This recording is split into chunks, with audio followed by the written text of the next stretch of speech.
And we are live, and I am thrilled. We are all thrilled and pumped to be back together, back with all of you all on a Friday afternoon, morning, evening, depending on where you all are tuning in. We are happy, thrilled, and pumped to be with you all. Gary, David, how you brothers been? Glad to be back with you both. I am thrilled and pumped to be here. That's for sure.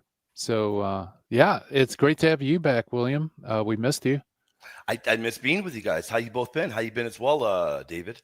Yeah, I was really looking forward to this, all three of us together again. And Yeah. yeah, otherwise, good, thanks. Good.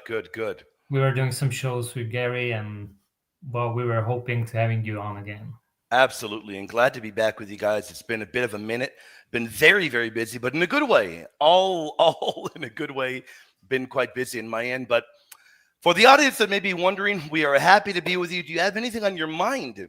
I will remind you all, if you come back here, I have pinned the link. Gary, should I pin the link on your end, or can you do that? I already did it. You did it already. Awesome. Yep. Phenomenal, man. You rock.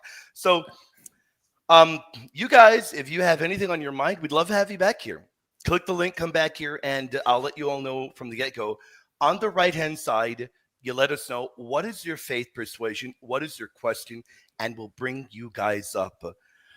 If you want to come up, but you don't have to. You can put a question in the group chat, put @ to us, direct it to us, and we'll tackle it to the best of our abilities, and we're happy to do it so as well. I do want to pick your brain though, Gary, before we even dive in. You're going through the great St. Athanasius, aren't you? Oh, yeah. Yep. How's that been? How's that been going? Well, I've been having a lot of fun. Just going through all the material. We went through the 39th Vestal letter, actually going line by line through the list part and tying in the context, the larger context and the Coptic fragments. I just got done talking about what he means by Apocrypha. And we're going to jump into usage. I think Monday's chill stream will start showing how he uses these books and blow away that idea that these books were just for edification. Yeah, that is an idea that's got to be completely blown out of the water. What a terrible argument, an apologetic that we hope does get retired. A common one that we hear from our Protestant friends. David, you nodded approvingly. Seems to me you've been tuning into those chill streams. They're perfect timing for you. I have not had the chance. Have you gotten a chance to watch any of those shows on Athanasius? Yeah, I was completely excited for the Athanasius series. Like for all of them, even the previous one, like Cyril and Origen. Sure. These are just fantastic shows from Gary. Fantastic breakdown, very detailed, exhaustive information. It's just, to me, that's really a good chill stream. I mean, even relaxing for my brain and everything. I'm enjoying it. Yeah. And I want to give a shout out to our editor. The guy's such a phenomenal editor. This is such a great photo. I had to use it, man. I mean, that is, look at that, man. That's phenomenal work, isn't it, man?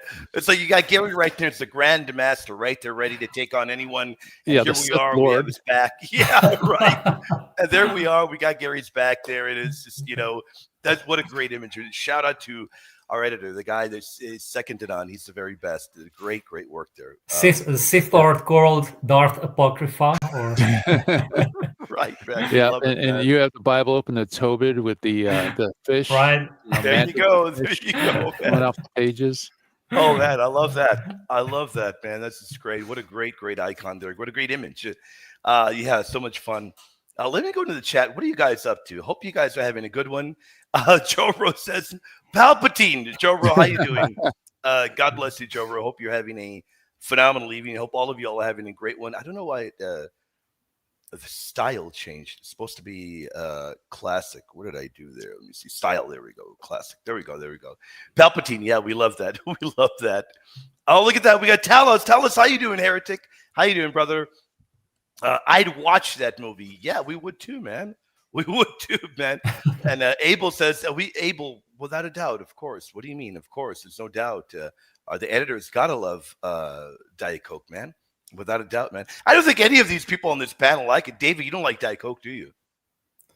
I mean, I don't drink it real often, so right. I cannot give you a fair judgment of it, but What about you, Gary? No, right? You don't like Diet Coke. No, it gives me headaches. I couldn't do Diet Coke. Okay. Probably the aspartame, but maybe I tried. What was it? Pepsi Zero, I think. Yeah, I got that right here. Pepsi Zero. Yeah. Yeah, that actually wasn't bad. I didn't get any headaches or anything. So I love that one. It's one of my favorites. We're definitely up there. One of my very, very favorites. Now, I want to give a shout out. Thank you very much. You guys are great. Thank you for your support. You guys are phenomenal. AB says, God bless you, brothers. And AB, we're glad to be here. Something that people don't know about AB. The guy is incredible. One of the best when it comes to spiritual warfare. By the grace of God, I plan to do a show with him, hopefully, in the future, holiday time. The guy is great. It's amazing. And the brother James, we love him too. He's a heretic, but we love him. Hi, Gary. And Gary, now there's an inside joke there. Hi, Gary and Gary. Sorry, I mean William and David. Not yet for you guys, but happy feast day of St. Albert the Great. Yeah, it is for David. It would be because David. Well, in about 20 more minutes, 11:39 for you right now, right? Yes, exactly. So in 20 more minutes, it'll be the feast day for you. The brother James, I believe, is in Singapore. Now, the inside joke is I did a show with Divine Mercy the other day. And that bagged milk clump drinking freaking heretic, rather than make a new image to promote the show with me, just popped Gary's head off and just put a blurred up photo of me and kept Gary's name there and everything. So he had it advertised as a show with Gary Machuda with my face there. And even though he corrected it right away, these internet sleuths, man, nothing gets past them, man. Nothing is going to get past them, man. So that is the behind the scenes joke there. Clyde, how you doing, brother? God bless you. Hope all of y'all are having a great one. And I want to remind people, I try to tell, come on, man. What are you talking about, Talos? What are you being a hater about? This is a good one. I love this one. We'll take this one. We'll open up the doors of the dojo. Well, they're open already, but we'll open them up even wider. And we'll take this one first. Frank, not Lynn. And you guys can conjure Franklin if you want. That's all right, man. Franklin. With Gary, I wonder, before we even dive into this, I wonder, has Franklin ever come up when you've done any of those shows? When it's just been you or you and David? Has he come up with you guys? I don't recall. No, I don't think so. He just, he's a fan of yours, I think. Well, that's wonderful to hear, man. Frank, you need to subscribe to the AA. I mean, that is right. If he hasn't subscribed to the Apocryphal Apocalypse, he won't get the notification. Franklin, we know you're watching because you always tune in. When I've been live with Gary and David, you've come up many times. We know you're watching. Give us a helping hand. Subscribe to the Apocryphal Apocalypse. We'd love to have you a subscriber there too. But Franklin, if you are watching, and anyone watching, I don't care if Franklin or anyone watching, I don't care. You all are invited to come up, pick our brain, and you don't even have to come up and debate. You don't need to come up and debate. If you have anything on your mind, we'd love to hear from you. Frank, not Lynn, says, and by the way, Frank, thank you for being a goated moderator and member. Someone in the WhatsApp asked how we know Peter was married and if his wife was still alive.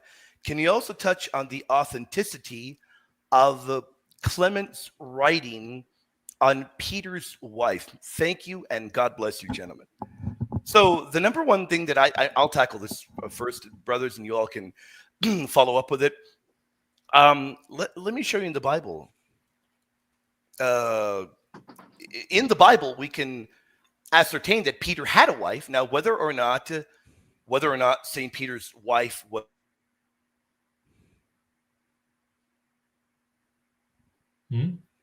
Okay, so William is frozen now. Uh-oh. Yeah. So William, your reply was so brilliant. I think it blew out your internet connection. Sure did. Also, I know my mic is changing. There we go. That should be better. There. I see two Williams. Okay, now just one. There you go. Oh man, I got to say, yeah. So let me pop that up. I apologize for that, guys. So as far as Peter being married, whether or not St. Peter's wife was alive during his ministry period, now that's one that's a little bit iffier. That is one that we really don't know about. But in terms of whether or not St. Peter was married and had a wife at one point in his life, yeah, the Gospel of St. Matthew tells you pretty clearly. And when Jesus entered Peter's house, he saw his mother-in-law lying sick with a fever. So as to whether or not he was married at one point in his life, I think it's pretty evident. I think the Bible does make that pretty clear. Now, as to whether or not later in his life, whether his wife is still alive or what have you, now that is a little bit hazier. But as to whether or not we know that he was married at one point, yeah, I think the Bible makes that very, very clear. What are your thoughts on that, Gary and David? David, you want to take a shot at it? I basically agree. I mean, certainly had a wife, but I mean that's it. I don't think we can extrapolate any more information from the Bible. Sure. Any thoughts on that? Well, let me also point out one thing. That isn't the only piece of evidence, if you're wondering, Frank. Right. By the way, thank you again for the support. We have more passages, and yeah, we do have 1 Corinthians 9:4, for example. Yeah, you're right. You're right about that. I was about to put it up, man. Gary's way ahead of the curve. Ahead of the curve. Hey, thank God for logos, right? There you go, man. And you know what? We think alike. I've got logos open, and I have Bible Works. Do you remember Bible Works from back in the day? Oh yeah, sure. Guys, you guys probably don't even know. It was right. It used to be great. Now it isn't even in they're not even in business anymore. They don't even sell it anymore. But I mean, Gary and me have been doing this since the Stone Age. So I think Gary, I had Logos back when Logos was a CD. I think you had it even before it was a CD, right? Yeah, it was a 3.5 floppy. I don't remember that. Those. I don't remember those, but I had it. Now, if you had the floppy, then you eventually upgraded to the CD, right? Oh yeah, yep. And then it came out. I actually had Logos when it was a beta version. Oh wow, you've been on board for a long time then. Yeah, I was there before Logos became Logos. Wow. So we use that. I use it a whole lot. In fact, guys and gals, I'm used to using Bible softwares rather than using Bible Hub or other areas. I think the Bible softwares that we use, I think they're a little bit better. But Gary pointed out brilliantly, 1 Corinthians 9:5. Do we not have the right to take along a believing wife, as do the other apostles and the brothers of the Lord and Cephas? Well, what is being confirmed? St. Paul is not only confirming that St. Peter was married, but that his wife accompanied him in the ministry, at least at some point.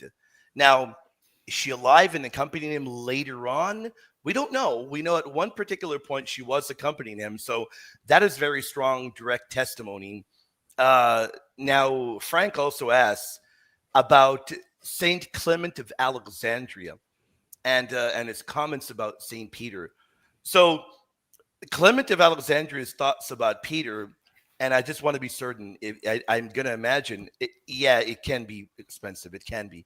I'm going to imagine he's referring to his martyrdom.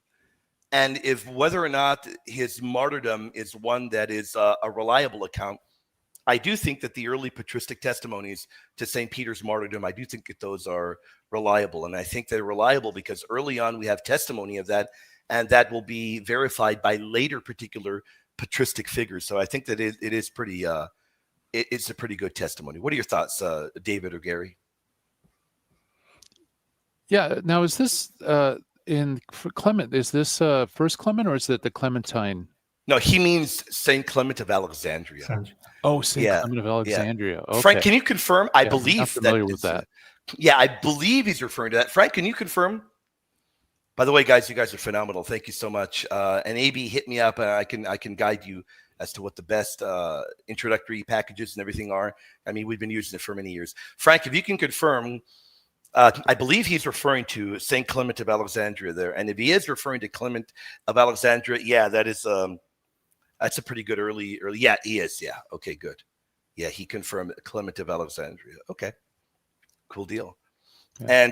And James says Nestorian William there for a sec. Yeah, a double William there. And you guys don't let our Assyrian Church of the East friends see that, man. No, they're not gonna like that, man. James, thank you for the support, brother.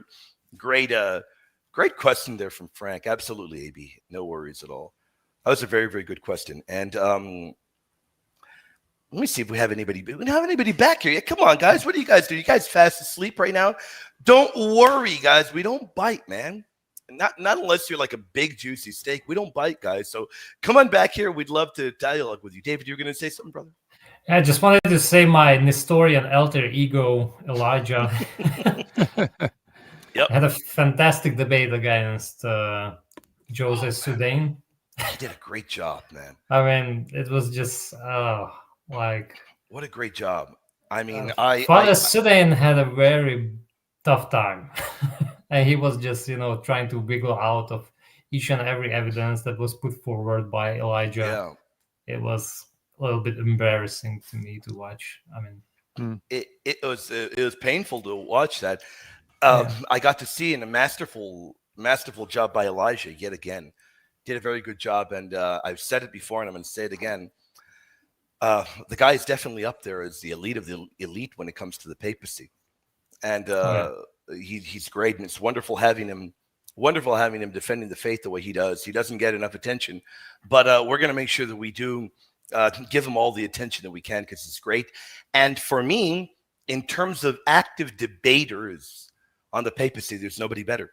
Now, don't come back to me and tell me, oh, well, whoa, what do you think you're doing? What do you think you're doing?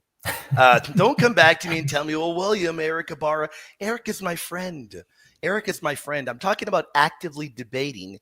Eric writes a lot, and Eric is not actively debating at the moment in the papacy. They're both up there. But in terms of actively debating the papacy at the moment, there's nobody better than Elijah. And remember, guys and gals, one very important marker of an apologist is being willing to debate. And everyone here in this panel is willing to debate. If you write, wonderful. You defend the faith, wonderful. You got to be willing to defend your arguments in a live forum as well. And that's one thing that I applaud Elijah. He is willing to debate his points against anyone. So, yeah, love the brother Elijah. And the one person that I don't like, guys, and I hope he's not here. I can't stand Sam, man. That guy's such a, he puts me to sleep, man. Every time the guy's live, it puts me to bed, man. I mean, the guy is just, I try to not even tune in, man. The guy's so boring, man. One of the most boring that I've ever heard, man. Guys, for anybody that does want to come up, we love you guys. Click the link. Join us back here. Let us know what you have on your mind. Even Sam can come up here, man. Sam, come up here. Let us know. He was also on a big platform recently. He was on PBD. And it was cool. The amount of people that have been touched by that video and really enjoyed it, loved it, and if he wants to come up and talk about his testimony briefly, that'd be great. But if not, I know he's busy being a Buddhist for the Pope. With that being said, guys, go check out that video. I didn't know that he's from a Syrian clan of warriors. I mean, oh yeah, you didn't know that. I would never guess that. I'm shocked that so many people have reached out to me. The one thing that has shocked me more than, I'm going to be honest, guys, the one thing shocked me more than anything else is people have reached out to me and they didn't know Sam was a Syrian. The amount of people like, guys, how long have you been watching him? Yeah, man. You didn't know that either, David? Yeah, I mean, he's pretty much a big warrior, but I mean, what he said about, the history of these Syrians, that just confirms everything. So, Oh, yeah. No doubt about that. Absolutely. Let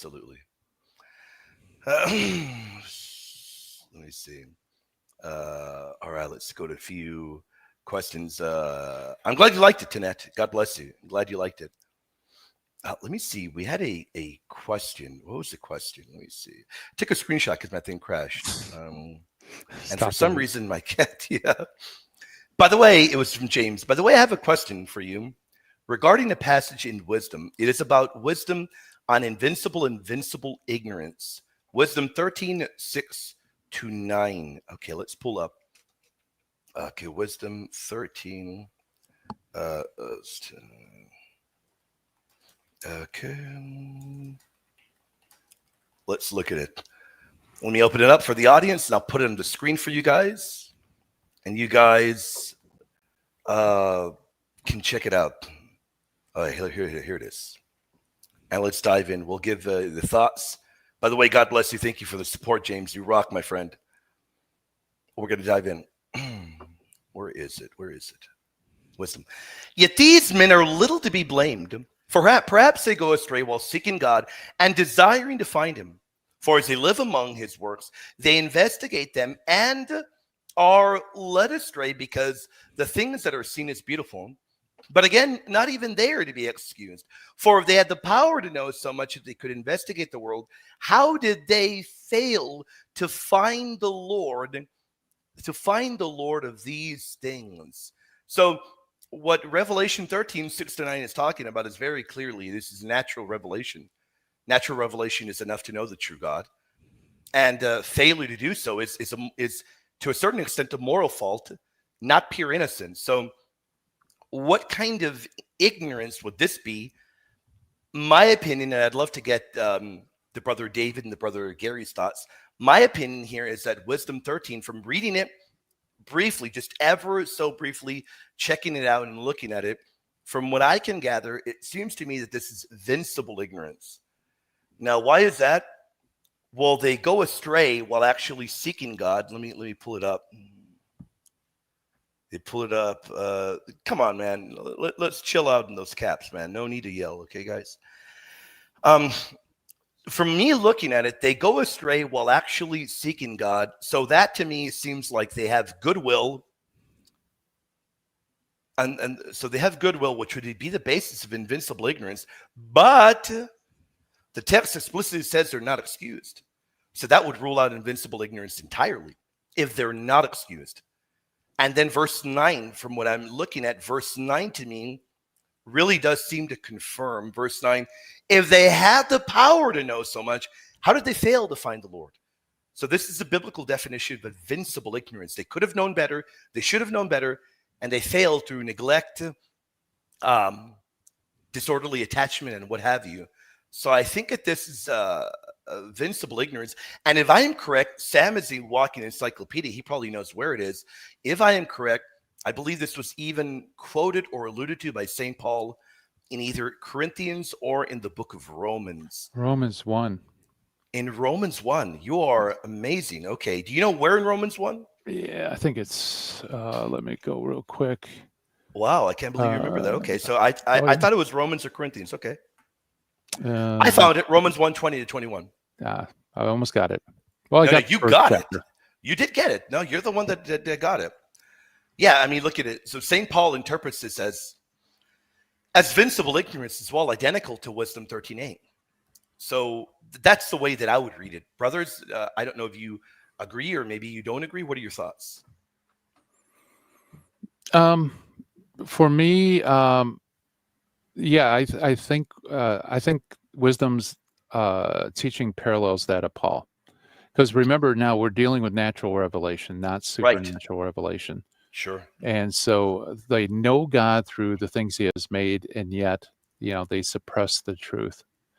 And basically, Wisdom says the same thing. They know God through the things they made, but led astray by the beauty, right? Yes. And they begin to worship creatures rather than the Creator. That's essentially the same. So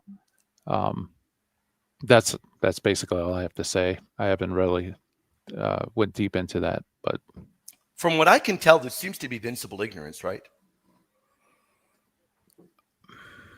I mean, I think it gets dicey when you're down on the level of natural revelation. Sure, right? Sure, yeah. Because, like I said, when it says they go astray, to me that suggested goodwill, and I'm like, okay, well, maybe this is invincible ignorance. But then right away it follows it up by saying that they're not excused. Right. Yeah. Yeah. So as far as Paul is concerned, they do know the truth through the things they've made, but they've turned against it. Sure. And I think Wisdom is essentially saying the same thing, because ultimately that passage in Wisdom is juxtaposing these people against those who are rank idolaters, right? Sure. Yeah. Yeah, I think it's pretty clear. Anything to add to that, Brother David? No, I'm learning from you guys. I'm learning on the fly. I hadn't seen this one before, guys. Sorry, I'm learning on the fly, man. Had you really dug into that one before, Gary? Well, the idea of knowing God through nature, I have invincible ignorance to some extent. But the thing is, like I said, there's a difference between natural revelation and supernatural revelation. The church teaches that we can know God through reason and through the things He has made. Right? Sure. We all have access to it. As to whether you could be invincibly ignorant of it, I think is doubtful. Just on Romans 1.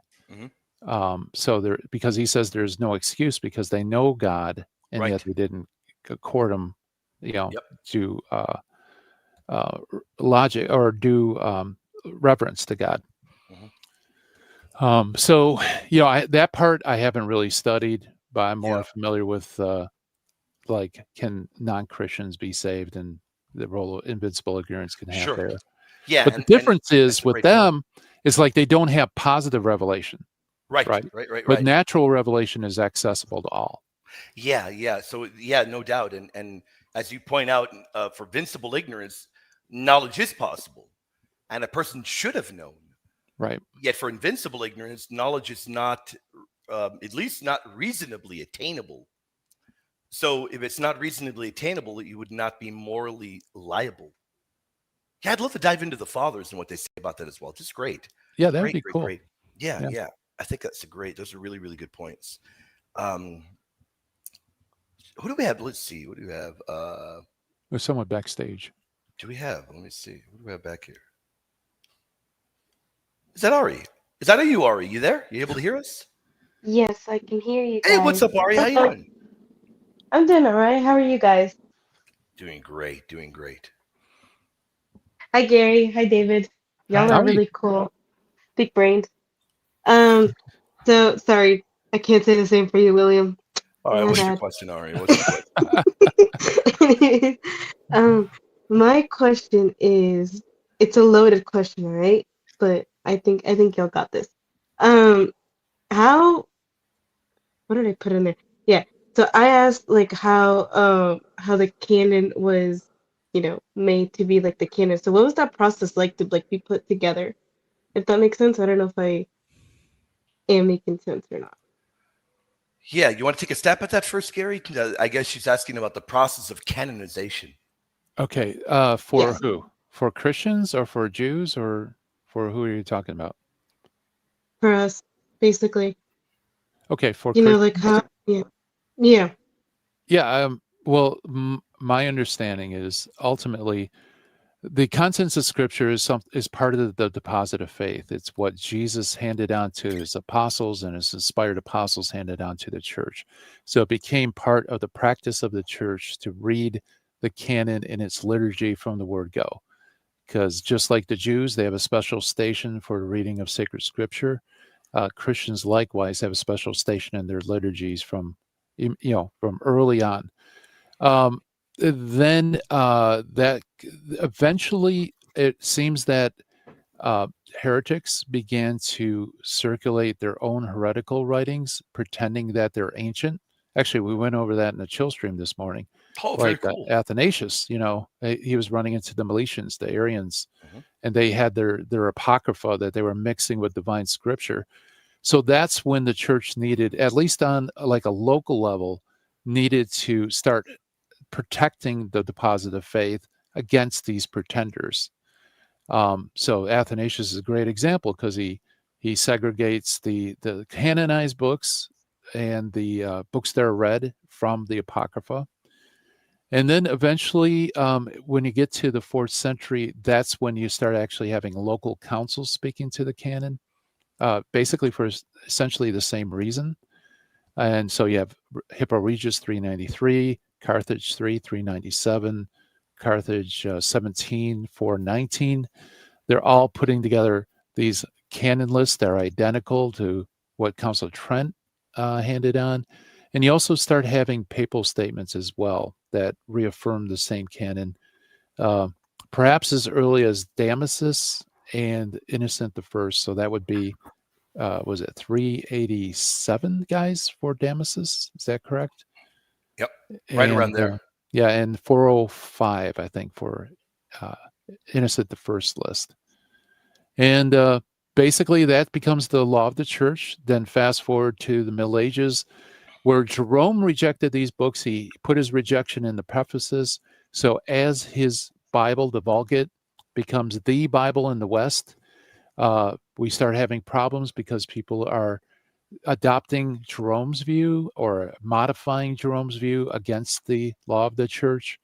So that's where Trent needs to step in and give a ruling on it. And to tell you the truth, I don't know why Florence did theirs. Apparently, that was for the Jacobites, but I don't know very much about the Jacobites and whether or not. Can I ask a question? Sorry, before you continue. Can I ask a question? So why did Jerome? Why was he opposed to it? Like, why did he reject it? Well, that one I'm going to punt over to David because that's kind of David and William's sweet spot, actually. Yeah, basically, I think he thought or believed that the Jews preserved the original scriptures, in the original language, and so I mean, of course, they preserved also some other books which they did not believe at the time to be scriptural, like Ben Sira, for example. So he did have access to the Hebrew version of Ben Sira, but the Hebrews did not believe it was on the level of the inspired scriptures. So basically, Jerome fell into this, and he simply accepted the Jewish canon to be the most ancient, probably, and the most trustworthy. And I think what played a role in there is that, and I think a crucial role is that he saw these variants among the Greek manuscripts, among the Latin manuscripts, all the divergences. As Augustine said, we have as many versions as many Bibles, And so, he was like perplexed. Okay, so what to make of this? And so finally he said, okay, we need to look at the originals. We need to look at the Hebrew. That's stabilized, perhaps. That's a standard text. And so they must have a standard canon. I think that was the reason why. But I don't know what do you think, William? I agree. I have really nothing else to add. That was great. Yep. Was there anybody else during that time that was like against it, the way that, or saw it the way that Jerome? I mean, like another saint, I guess, per se. I didn't catch really the question. Yeah, you're breaking up a lot there, Ari. I could vaguely hear. If there's anybody else, let me try. Go for it. Yeah, I'm asking if there's anybody else that also held onto Jerome's view that was also like important, like the way that Jerome is, because Jerome's a saint, so that's why. Yeah. You mean at Jerome's time or later? Yes, Jerome's time or later, both. Okay, well, later, later certainly, but up till Jerome's time, it was, to my best knowledge, only from members of the church, and not talking about heretics now, because certainly there were some heretics, but up till Jerome's time, I think only Africanus, perhaps, but I think not to the same extent. He was just dialoguing with Origen regarding Susanna, but people like to throw out even Africanus. Oh, he is another one who rejected the Deuterocanon, but that's not really the fact. The fact is that he was just questioning the status of Susanna, and that's it. Yeah, and Africanus is not a saint. That's one other thing we'll add. He's not venerated as a saint, but either which way, I agree with the nuances that David laid out there. Very, very important. So really, the position of Jerome was unique to him. The position of Saint Jerome was unique to him, and you don't have it before him. Now, afterwards, of course, you're going to find more people that hop on Jerome's particular train of thought on that. But before Jerome, no, I'm going to say that's just pretty much Jerome. Gary, any thoughts to add to that? No, I think that's true. Now, remember, Jerome is the first person to assign the Deuterocanon to the Apocrypha. Like, no one in antiquity did that. The Apocrypha was spurious, heretical doctrines and teachings and stuff. Yep. And again, the chill stream this morning kind of went over that. So, I mean, he does start a unique position within Christianity. And I don't know, David, I don't know if you've settled on how the word apocrypha is worked out with Jerome, but that's kind of a head scratcher for me because he seems to be using it in the old sense and also in a different sense too. Yeah, I mean, really the only unique sense is in the helmeted prologue, right? Because he mentions or lists them as apocrypha, and that's it. But in all the other texts, when Jerome mentions the word apocrypha, those are, that's the third tier of Athanasius, meaning heretical books not to be read and so on. So really the only occasion is the helmeted prologue. In fact, like Gallagher believes that somehow just exaggeration on his part in the prologue. I mean, that's just a speculation, right? But of Gallagher, but he clearly says it's apocrypha. Yeah. But that's the only exception. Yeah. I agree with Tony. By the way, Tony, how you doing, brother Tony? Tony is right. Jerome uses the word canon confusingly for sure. Yep. Yeah, there's no doubt about that. All right, was that helpful? Okay. Yes, I got one more question and then I'll pop up. I don't know if that's possible. Yeah, go for it. Go ahead. All right. So then, since we know like how this was all set up together and everything, why do Protestants have such a huge problem with it? Considering that we obviously have evidence and we have history on our side about all this. Like, what is the big issue with them having a problem with the canon? Because I know a lot of them like to argue and say that, and it just doesn't make sense to me. Well, my thoughts are ultimately the canon in general, and even the Deuterocanon, teach things that are too Catholic.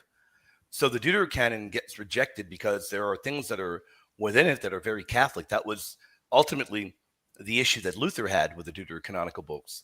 So that is an issue that modern day evangelicals continue having with the Deuterocanonical books, to the point that they've got to come up with any kind of argument to justify having a mutilated Bible.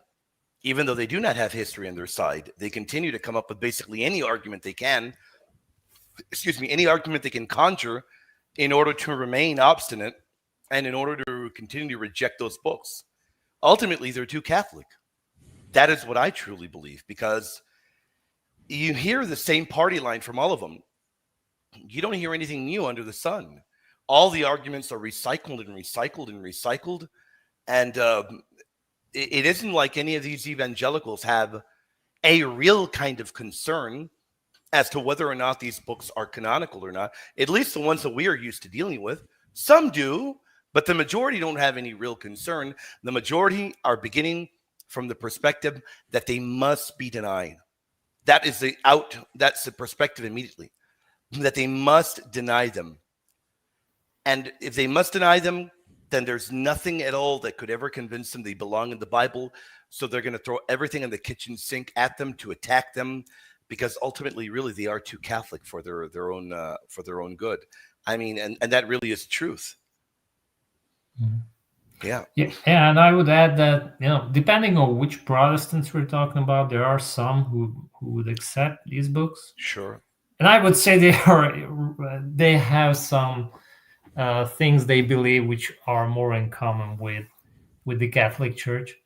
Mm-hmm. And but these are most like non-denominational and so on. But I think if Protestants would they would recognize or like generally say that, we were wrong, these are truly scripture, then that would stigmatize their church, because for so long they were rejecting it, and suddenly now they would accept it. That would go pretty much against their tradition and would falsify in a certain degree their belief system and their church. So I think that's also part of the reason, besides those what William said. Yeah. Anything to add to that, Gary? No, it's a lot more complex than you think. It's not like all the Protestants rejected it, like David said. Just the magisterial ones and the Anabaptists accepted them. Yep. And Luther originally, the way he kind of rejected them or lowered them to the apocryphal level was based on his Christ preached model, which, by the way, he also demoted some books in the New Testament, at least temporarily. And Protestants didn't sign on that, but interesting enough, they did kind of end up accepting what he said in the Old Testament, but not the New. And so it really wasn't until the Council of Trent that Protestantism began to be more uniform in their opposition to these books. Yep. And so I think, it's perhaps not only the things that they teach, but the very fact that Trent affirmed it kind of caused this theological reaction against these books in a way that the early reformers really didn't have. In fact, William, you were the first to point that out, that John Calvin seems to have accepted Baruch. Yep, calls it prophetic. Yeah. So, I mean, and to be honest, not only did I discover that, but I stumbled upon the canonical confusion in Jacob Arminius. Yeah, right. Which I know that Jacob Arminius has a Protestant canon, but he's using the deuterocanonical books and he's flat out calling them sacred scripture. It doesn't make any sense at all. There is just all kinds of confusion in the world of Protestantism. It is just a total mess, especially the so-called magisterial reformers. Just a complete mess. Hopefully that was helpful. Ari, by the way, Ari, God bless you. Thank you for the questions. Hopefully that was helpful. We do have more people back here. By the way, we've got 4 more, but 3 of you all do not have your device connected, meaning I think maybe the microphone or something. I don't know. So connect and we can bring you up. Let's look at a few super chats in the meantime. Shout out to Random Catholic over there at the Apocryphal Apocalypse. Says, hey, Gary, have some money. Gary, get yourself some tea and some Gatorade. God bless you, brother. Thank you for your support, my friend. Jimmy H says, Brother William, can you briefly explain the point you were trying to make with Tertullian to Nadir that he wasn't grasping? I am going to guess that you're talking, because I brought Tertullian up a lot. Brother Jimmy, I think you're talking about the fact that Tertullian was refuting the Gnostics. And by virtue of him refuting the Gnostics and other heretical groups, he is arguing that they are forgers, they lie, they're not to be trusted. But primarily, one of the main points that he does make is that they don't have apostolic pedigree. But they don't have apostolic pedigree because they're being condemned as early as the Bible, Jimmy. And if Nadir Ahmed wants to try and argue that I can't prove that, well, his Quran affirms that the people of the book can turn to the Gospels and the Torah to judge themselves. So his own so-called holy book points to the Gospels as being authoritative and as being valuable to look at.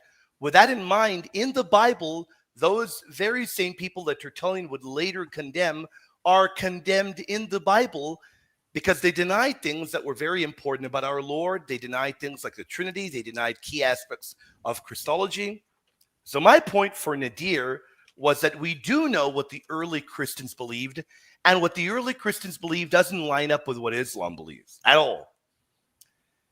But then Nadir got a little bit upset. Well, all you're doing is bringing up positive testimony. That is not true. In fact, I'm going to put a plug in very briefly for what I think to be one of the very best apologetic books that I've ever read. And maybe one of our moderators can do a phenomenal job of sharing the link to Hostile Witnesses. Guys, I learned a lot of this from Gary's amazing work in Hostile Witnesses. What a great book. In my opinion, a must-own. If you don't have it in your theological library, what are you doing? In fact, a lot of those figures in Gary's book, Hostile Witnesses, I name-dropped them, and Nadir didn't know what to do. Let me confirm with you, Gary. isn't it true? And I guess that was your inspiration in writing the book, that hostile witnesses are very important to the Catholic faith. They can provide great testimony. Isn't that right? Oh yeah, absolutely. So they're basically the enemies of the church that give left-handed compliments.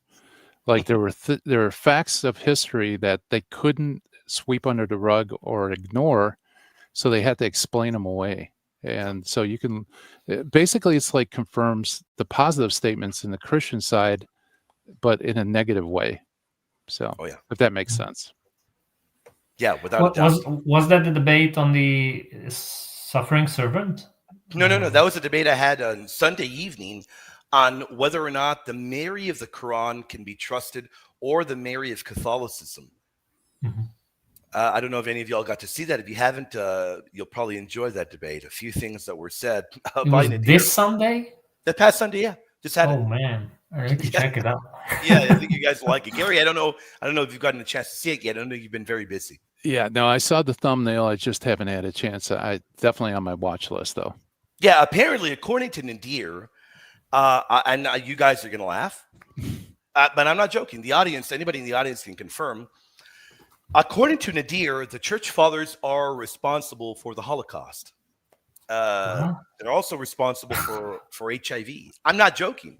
I mean, I know you're probably going to laugh, but I'm not joking. All these wild statements that were being made.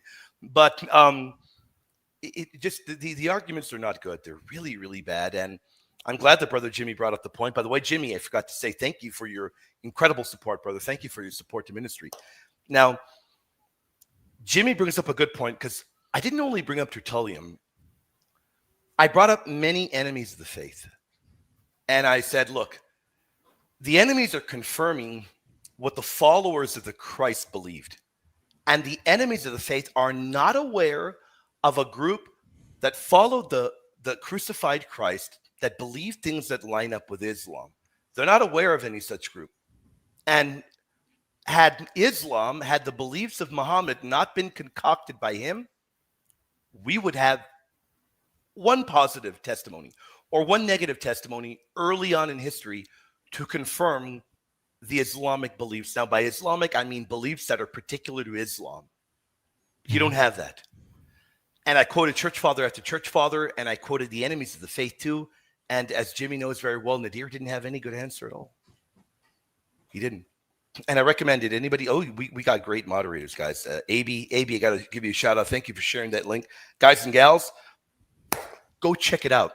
Yeah. Gary's, go check out all of Gary's books, right, David? Go check them all out, man. Certainly.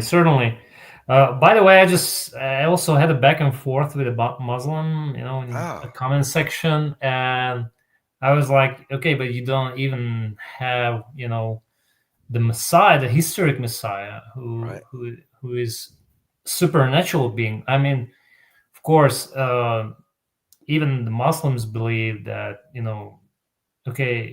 Jesus Christ is the Messiah, but he's still just human, right? Right. He's not more than just a created human being, right? So I pointed out, even if you look at heretics like the Arians or whatnot, like you don't find anyone in history, anyone who is rejecting that Jesus Christ, the Messiah, is a supernatural being, Even though if, Arians were arguing that, okay, even the Messiah is created, but nevertheless must be supernatural, okay, not just pure human being. So even on that level, Islam is completely destroyed by the historical evidence. Only for the Hebrews, I think Messiah is just someone who will restore the temple and bring all the tribes together and something like that. But not in a sense of a redeemer of the whole, of the whole humankind. That's just not there, in Islam. Yeah. Or sorry, in for the Hebrews, that's not the messianic theology in there. So to me, it's also a mess in Islam, the messianic theology. So you're right in both fronts. So Islam falls on all fronts, all levels when you do historical inquiry. Anything to add to that, Gary? No. I don't Great know. point. Great point there, Yep. Brother David. AB, thank you for your phenomenal support, my man. Another shout out to the team. I have learned so much from you three wonderful scholars. Because of you and God's grace, I've succeeded in defending the full canon. And that is all glory to God, AB. All glory to God. May the Lord continue to use us for his glory. And I have to say, hey, man, that's the man, and over there as well, that's the man. They're both phenomenal, and I am blessed to be here with both of them. I am incredibly blessed to be with them both. And every time I'm away for an extended period and I can't join them for shows, I'm like, man, I don't even want to tune in because I'm just going to be jealous that they're hanging out with each other and I don't get to hang out, man. But glad to be with you guys. I love being with you guys. Just always wonderful being together as a team. May the Lord continue to keep us together to be able to edify you, AB. And I want to tell you thank you for your support. And AB, I'm glad you're enjoying them, man. And anybody else in the chat, if any of you all are awake when Gary is doing those chill streams, I got to tell you guys, that's incredible, man. Every now and then I'll stumble out of bed to go get a drink or something, and my eyes are half open, and I always grab my phone because I'm always aware of, hey, what's going on? I'll grab my phone and I'll look at my phone. I'm like, what do you mean this guy's live right now? I gotta tell you, you're a machine, Gary. You're totally thanks. But you know what? We are prime time in Melbourne. I found out this morning. So really, we got that going for us. Do you have the brother Joey? I don't think Joey's watching right now, but do you have him to tune? Does he ever tune in? He's in Australia. No, I don't think I've ever seen Joey, but I could be wrong though. Joey's awesome. Joey's great. Okay, yeah, we do have our Australian contingent, so that's pretty cool. All right, very, very cool. James says, by the way, someone in the WhatsApp group is banned from your chat. Oh, they reached out to me already. That should be taken care of soon by the grace of God, James. Franklin, submit to Rome, you heretics. With you there, man. We're with you there, man. Jimmy H, thank you for your support. And James, thank you for your support. We're going to go backstage. We'll read one more, then we'll go backstage. Also, we see evidence in the Bible that Peter was married. Plain and simple, we've got nothing like that showing that Jesus had blood siblings. Yeah, we have nothing like that. And as you all have seen very clearly, that when we get challenged on that particular point, the Protestants don't do very well. They don't do very well. You can tell they do not do very well at all.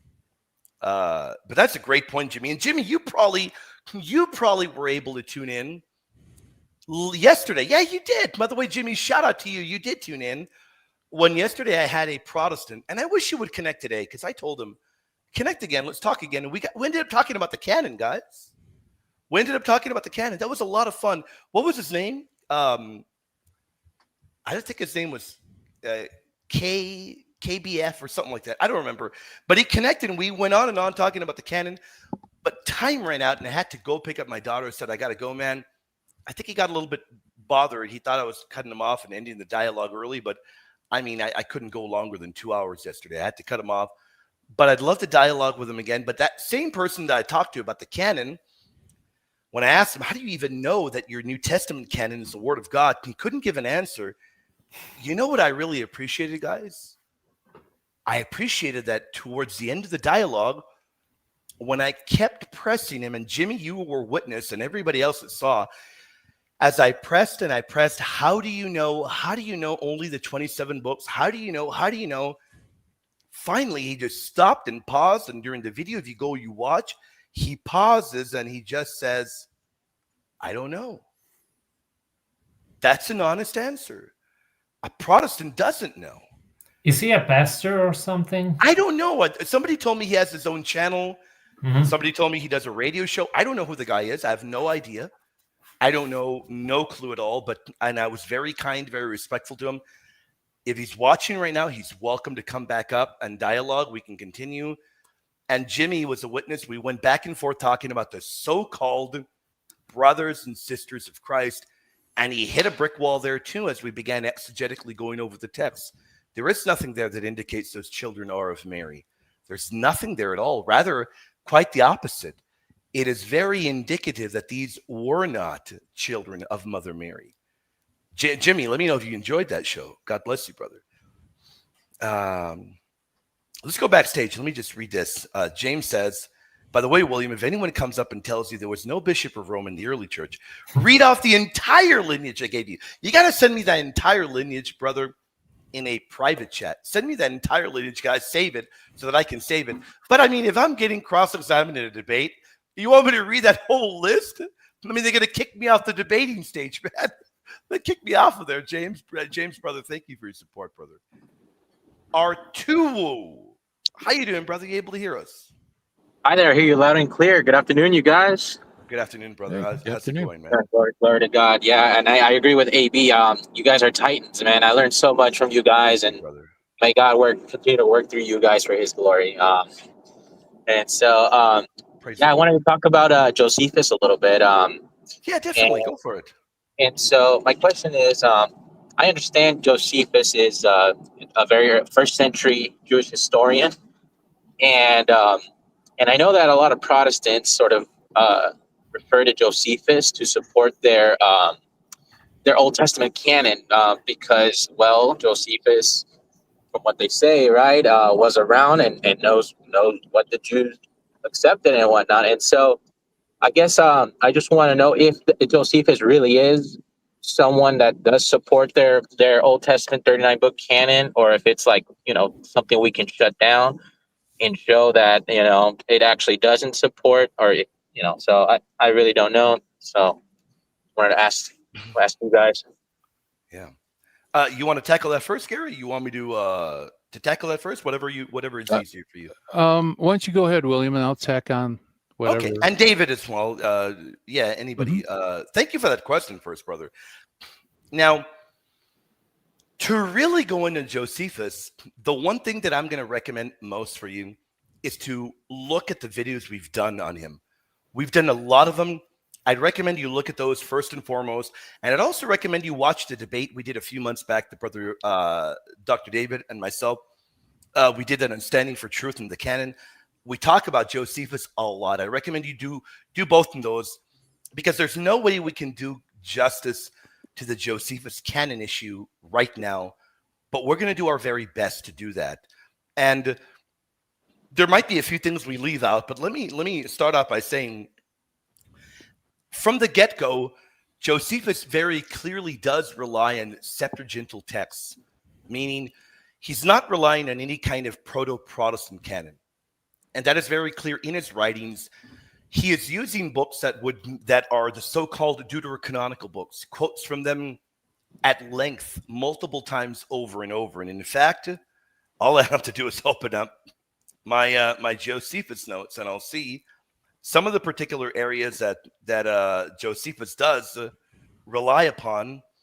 For instance, he relies upon. Where is it? Where do I have it? Let's see.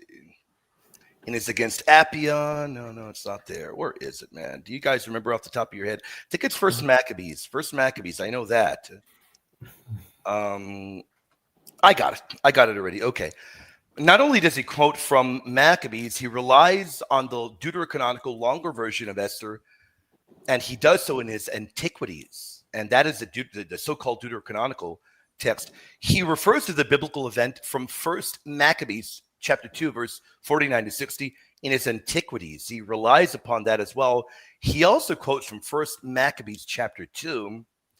And Josephus in his Antiquities, after relying on multiple deuterocanonical texts, all of what Josephus has relied upon and been quoted, he later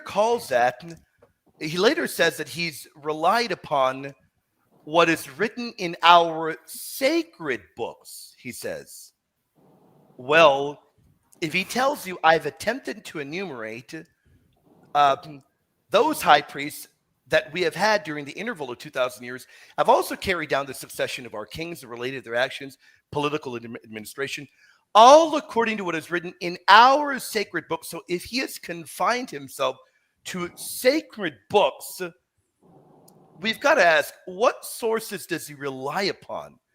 Well, he doesn't rely upon the so-called shorter Protestant canon.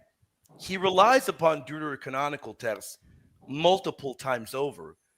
And if Josephus says those are sacred books, that totally blows out of the water the idea that he held to a shorter Protestant truncated canon that is totally annihilated.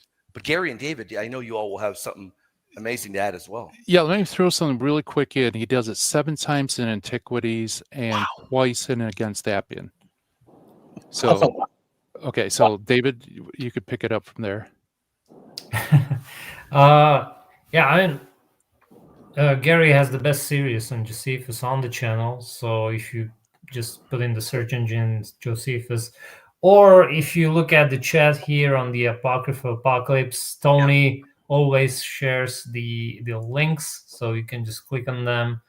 Tony's doing a magnificent job here, as always. And I would also recommend Gary's article on it. You can find it on academia.edu. It was officially published in a journal, in a seminar journal, and but Gary goes a step further. You know, he examines what Josephus is really talking about. His aim is history. He's not trying to, tell you what, like in Against Appian, what sacred scripture is. Just simply, talking about history. But what I like to do is just go with the argument of the Protestants and just let's see if that holds water. And you can, test it on many levels. Like, for example, William mentioned our debate with Tertim Fan and Dan Chapa. So I asked Tertim Fan, okay, so does Josephus say that the whole collection of those 22 books include history? And he was trying to wiggle out of it, Oh, but he says the third category are hymns and, just prayers and, instructional life. Okay, I said, okay, but that doesn't negate the previous statement that the whole 22 books must contain history. The problem is, books like Ecclesiastes, Song of Songs don't include history whatsoever. There's zero history there. So you can appeal to Psalms, but not to these two books, for example. Yeah. So that's problematic. Then, like William mentioned, if he's going to use Diderot, Esther, what will he do with that? Mm-hmm. When he says that he is translating in his Antiquities the Hebrew scriptures into Greek, that means his whole Antiquities represents the scriptures of the Hebrews, period. First, you have problems with the numbering. If you have Esdras there but not Ezra, then that's problematic because then he's dividing Nehemiah from Esdras. And once you're gonna break down one double book, then the 22 will just not give you the Protestant canon. Something's missing there. Further, we have this new information that Josephus is using 2 books of Ezekiel. And so on and so forth, but really the burden, and then we can go to things like whether prophecy actually ceased after Artaxerxes, right? Whether that's what Josephus is saying. Well, that's clearly not what Josephus is saying. He's not negating that there were prophets and prophecies after Artaxerxes. He's just saying that there was not an exact succession of prophets. He actually mentions several of those prophets in the later period of time, but really, eventually, the burden of proof is on Protestants. If they are saying that those 22 books must match the Protestant canon, then show me the evidence.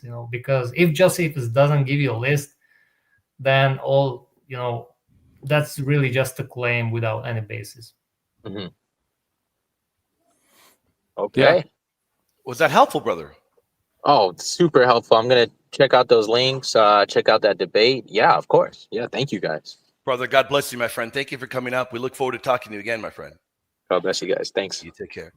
For anyone else, if y'all have anything in your mind or if you want to challenge us, we'd love to hear from you. Come back here. Let us know on the right-hand side. What is your faith? What is your question? We'd love to hear from you all. We hope y'all are enjoying the show. God bless all of y'all. We hope you'll enjoy it. Gary and David, let me play the role of guest back here for one moment, and then we'll go to a few more questions, and we'll take anybody backstage. What do you guys make of that, of the 2 books of Ezekiel and Josephus? What do you guys make of that?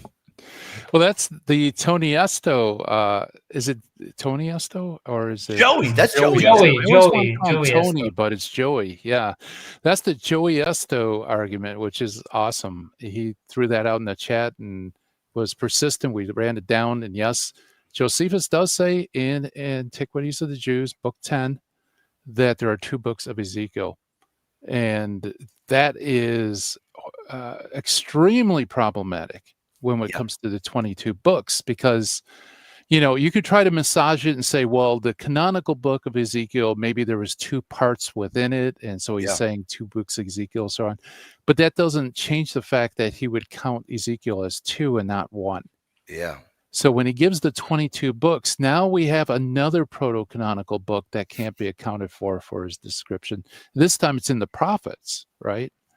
That's pretty good. Joey's the one that noticed that then. I got to give a shout out to Joey, man. Shout out to Joey there, man. That's pretty good, man. That's pretty good. Absolutely. Yeah. And in fairness, though, I thought I heard David Zavaris mention something about that, and I made a mental note to write it down. I never did. So David, it is, I'm going to call it the Joey Esto argument, but so David, you had noticed it before then. Before Joey, you had noticed it then. Regarding Ezekiel? Yeah. No. That's Joey's it. That's Joey's it. I heard you say something about 2 books of Ezekiel. No. My argument only was that if Josephus is using Esdras, Greek Esdras, which we don't have any evidence in fact, the scholar consensus is that it was always separated from Nehemiah. Then that also undermines the whole position of those 22 books matching the 39, because as I say, you cannot break down anything. Lamentations must be with Jeremiah, Esdras must be Nehemiah, and so on and so forth. As soon as you just break into one combined book, that's over. Yeah. So I do have this, and inspired by Joey, because I found out that Joey was by the way, Joey's pretty sharp, guys. I found out that Joey had come up with a really sharp comment there on Josephus in the 2 books of Ezekiel. I did reach out to Lee McDonald. I did reach out to him asking him his thoughts on that. And he had a very interesting response. Although he told me, he said, there's really no way to be certain. But he said that it is possible that there is a Septuagint tradition where there are some and I'm reading the email, where there are some manuscripts or lists that would have divided Ezekiel, or would have circulated Ezekiel with appendix texts in multiple volumes. Okay. Now, I then asked him, is there solid evidence for that? And his response was, I don't know. I mean, you can anticipate that Protestants are going to come up with all kinds of hypotheses, and probably there was. I thought that was Yeah. But if you don't have solid evidence for that, I mean, I like Lee McDonald, but I don't think there's any way to prove that. Yeah. No, there's just really no way, and it's just really at that point his response to really to me seemed more like a kind of trying to figure out give his own opinion rather than actually any solid evidence. But hey, we're all doing our very best, because that is really an unusual text in Josephus, very unusual. Yeah, and the thing is, no matter how you slice it or dice it, whether it's counting one book as 2 or 2, Procophon of Ezekiel, and I did a video on that of the different options. No matter what option you pick, it doesn't get you off the hook that it's one of that there's 2 books of the 22 that's for Ezekiel. So there has to be a book, at least 1 book missing, probably more. That still gives you a big problem if you're trying to argue for the Protestant shorter canon in Josephus. You're running into a brick wall there. Yep, absolutely. Yeah, I mean, look, the text speaks clearly, right? So whoever wants to say no, that's not what the text says, then the burden of proof is always on the one who's explaining it away. Oh yeah, not in the text that is clear, right? Right. Yep, and that's the rendering that's given in the Brill Antiquities of the Jews series, the first 10 volumes. So it's solidly based in manuscript evidence. Oh yeah. So there's no doubt that he says there's 2 books. Yeah, there's no doubt about that. And that, of course, that is going to create a lot of problems for Protestants. A lot. Especially the more and more that we utilize that. And man, I wish we would have had that during our debate, David. That would have been good to, right? That would have been good to bring up. They would be stumped. Yeah. Yeah, I'd have to say Josephus is starting to become one of my favorite go-to people, because no matter where you turn with Josephus, it really does fall apart. It doesn't substantiate the Protestant position at all. No, there's no way. It falls apart. Yeah. It really does miserably. And I can't believe they've gotten away with it for so long using Josephus. It just shows us that we hadn't been doing our homework the way we should have been doing it earlier. But the more and more you read, and I mean, Josephus is a landmine of problems for them. I mean, depending on where you step, there's a landmine there. It's not helpful for their position at all. Yep, absolutely. Yeah, and as we also pointed out, he sees a clear prophecy in a text which is not found anywhere, Right.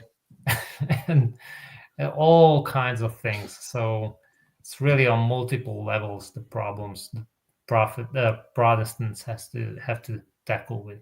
Oh yeah, there's multiple problems there. Yeah, no doubt about that.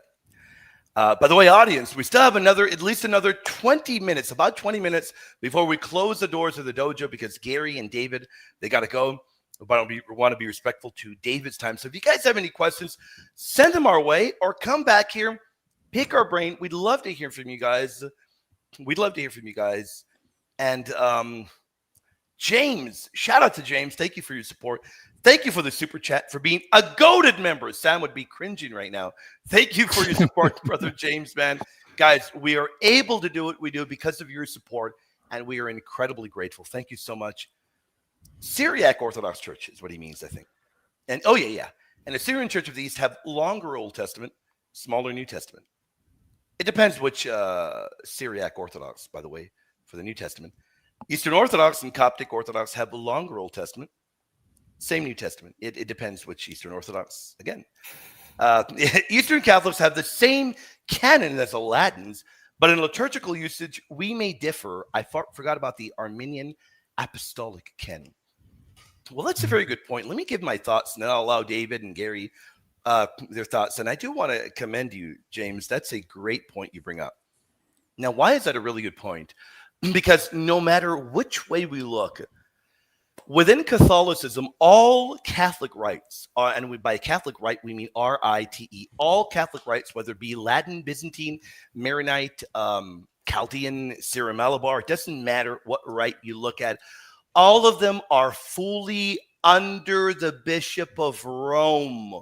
All of them are united to the Pope of Rome.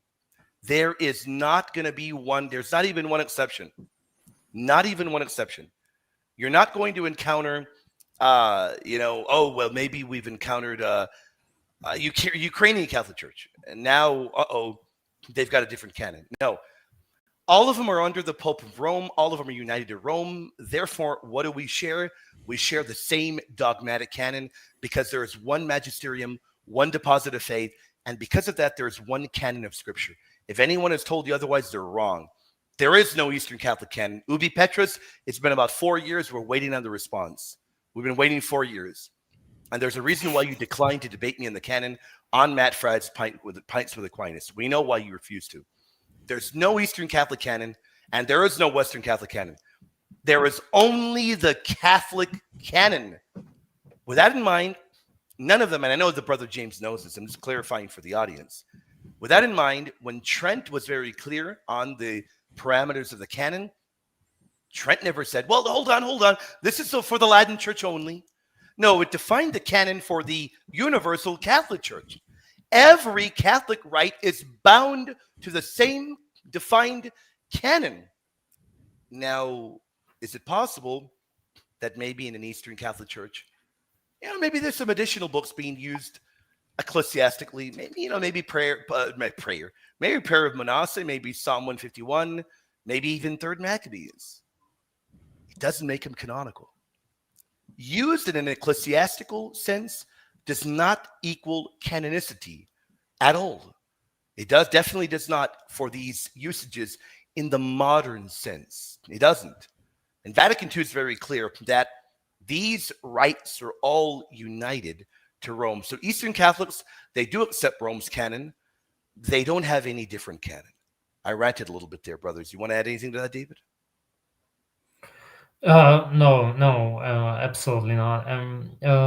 Regarding the Syrian Church of the East, to be honest, that's a perplexing question about the smaller New Testament.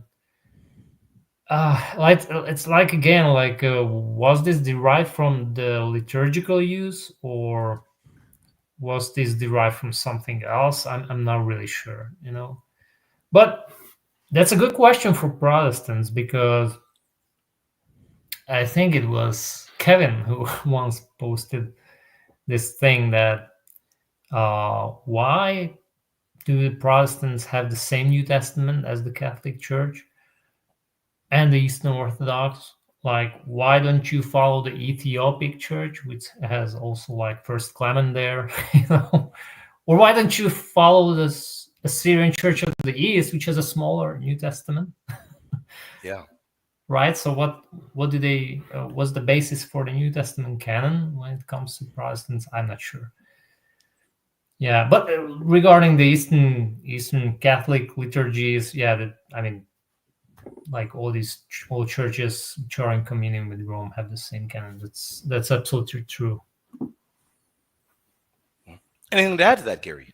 Yeah, I think even ecclesiastically, Orthodox Philip put this in the Apocryphal Apocalypse chat. He said that I'm not convinced that the EOC has a different canon than Catholics in virtue of the Seventh Ecumenical Council, which affirmed the North African councils.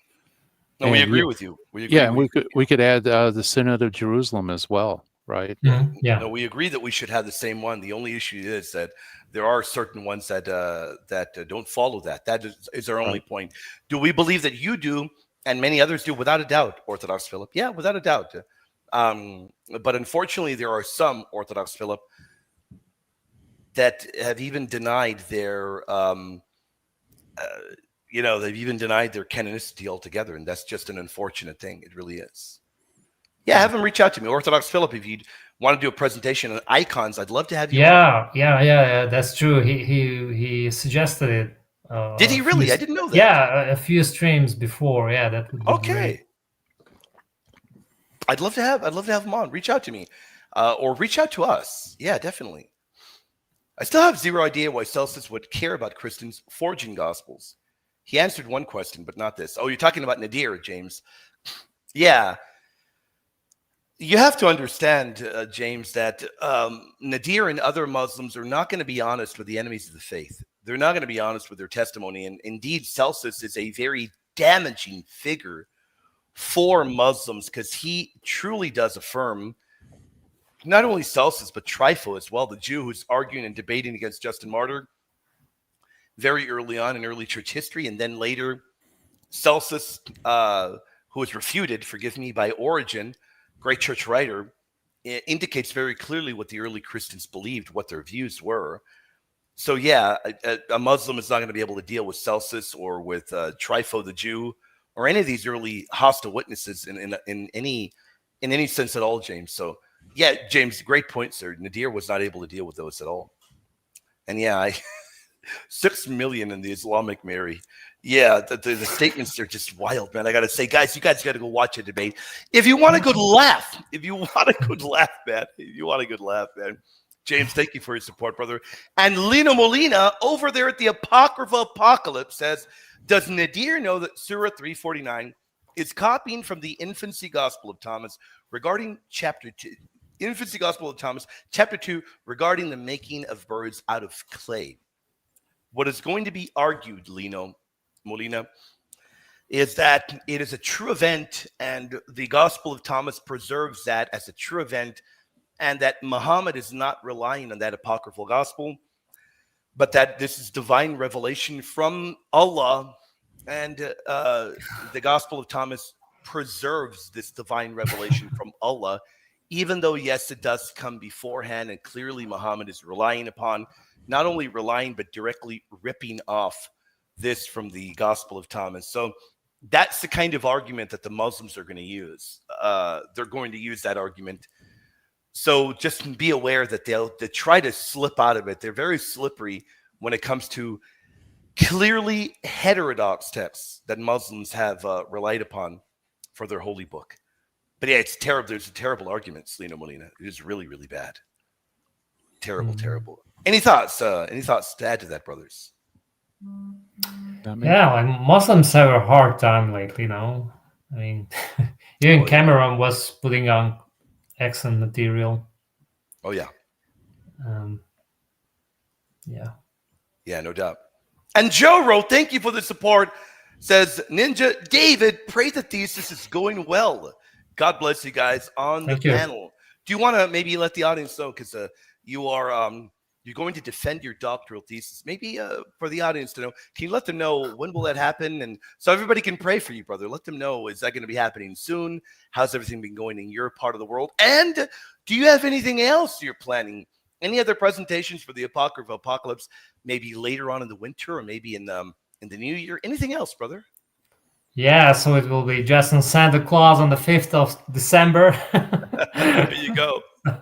So that would be my present for a thesis. And yeah, thank you for the prayers and the encouraging statements. And yeah, I mean, I'm preparing a lot of stuff. I'm just, I'm still being held back by these, not important marginal things like, defending the thesis and, Yeah. So certainly I will. After that, maybe December or perhaps in January, I will come out with some new stuff, like are there errors in the Book of Judith and other interesting thing.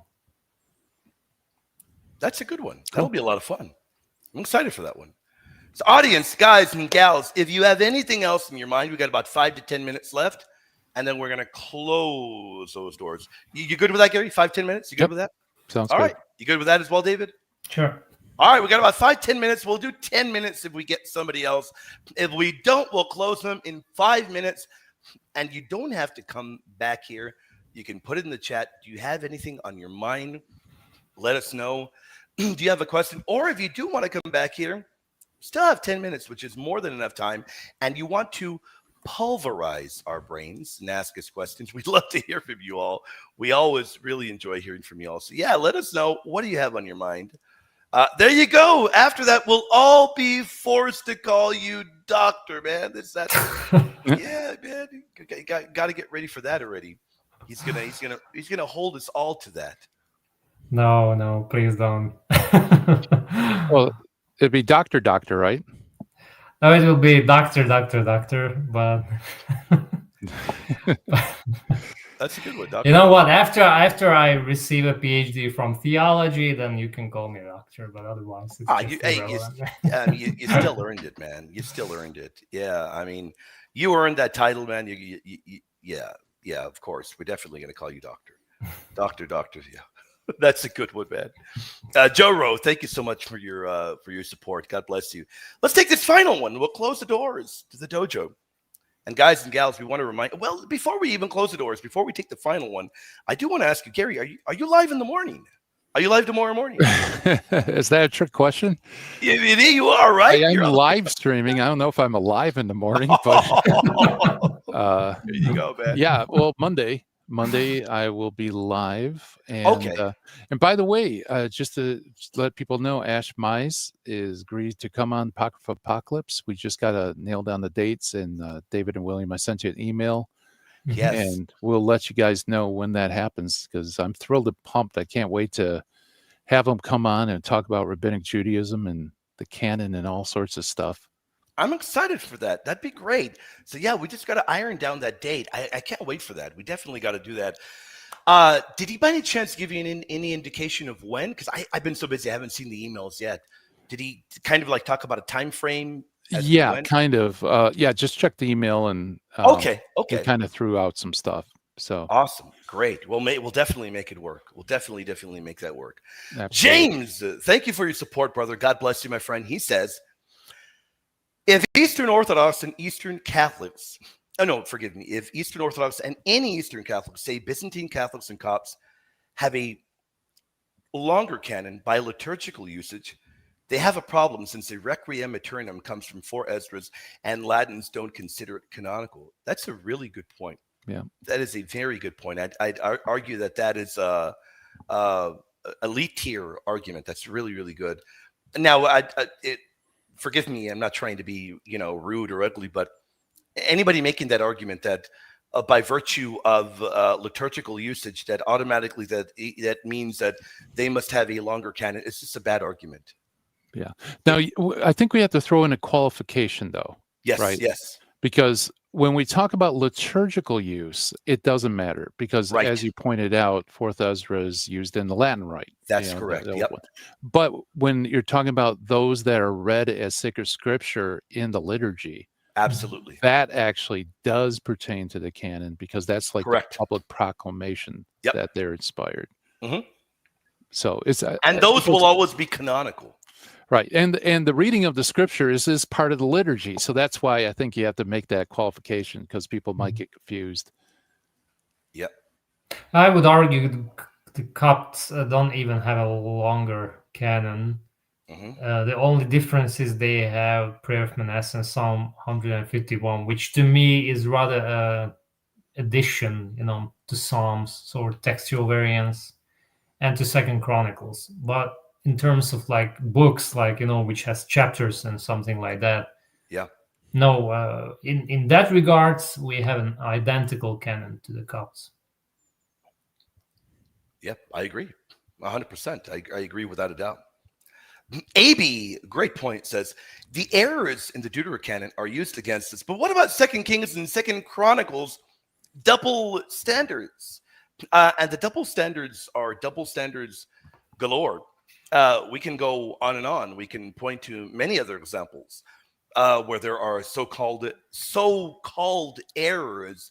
Now, we don't believe that they are real errors, but yeah, you're right. He's referring, when he says 2nd Kings and 2nd Chronicles, I believe he's referring to the so-called chronological errors, right? I think that's the one that that many people bring up, where liberals will very often say there's contradictions between the reigns of kings, the durations, the ages, and what have you. Now, what is the response to that?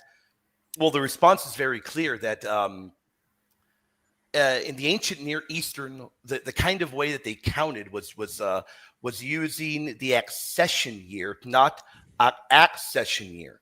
And they also used co-regency systems. But it would require a whole show just to break that down. There's many other so-called contradictions in the proto-canon. So if the evangelicals are going to claim that the Deuterocanon has all these errors, which it doesn't, we can play that game and act like a liberal. We can act like a total liberal and act like a non-believer, like agnostics and atheists, and begin to attack the proto-canonical books as well. We can play that game. The fact of the matter is it's a total double standard. And AB, you're 100% right. If they're claiming that there's errors in the Deuterocanon, well, very clearly, all they are doing is trying to begin from the premise that this is a false book.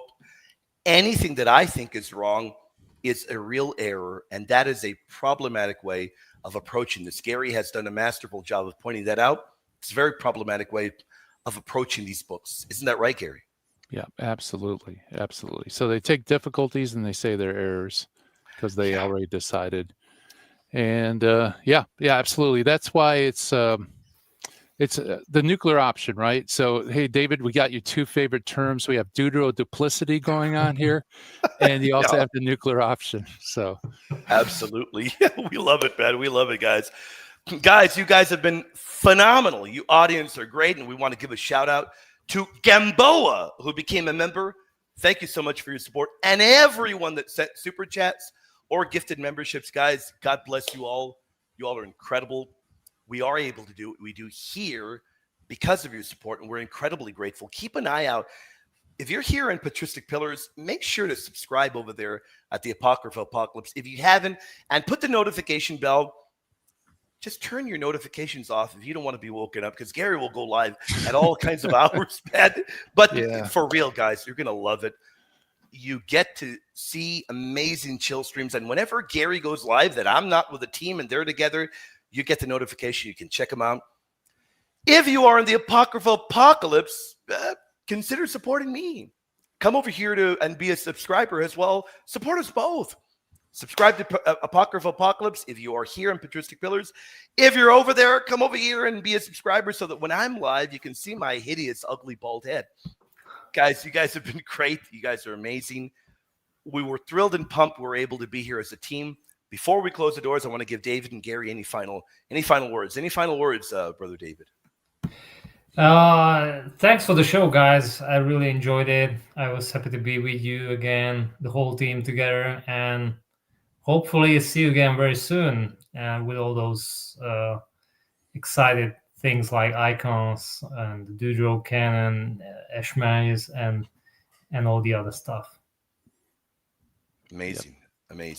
Incredible. Gary, any final thoughts, brother? Yeah. Hey, I'm always thrilled and pumped to be with you guys. And in the chat room, like I always say, like our chat room is the smartest chat room out there. Really great comments and insights. And we got to do this more often, guys, because this is always a lot of fun. We've got to do it more often, man. You guys are great. And I want to give a shout out, as David knows, we got to toss Gary into that group one day, although he'd probably never get sleep if we tossed him in. We've got the greatest WhatsApp group, theology group that there is. It is a phenomenal group. You guys, we want to tell you all, thank you for your support. Thank you for being amazing. And we'll be back again by the grace of God very soon, guys. Gary will be back live soon. I'll be back again tomorrow. And Sunday night, I'll be debating Nadir Ahmed, round 2 debate. So you guys definitely. Wow. Yeah, Gary does need to. Gary needs to join us. He does. So I'll ask him. Maybe he's willing to get 1,000 notifications at once. Guys, we love all you all. We will be back again soon.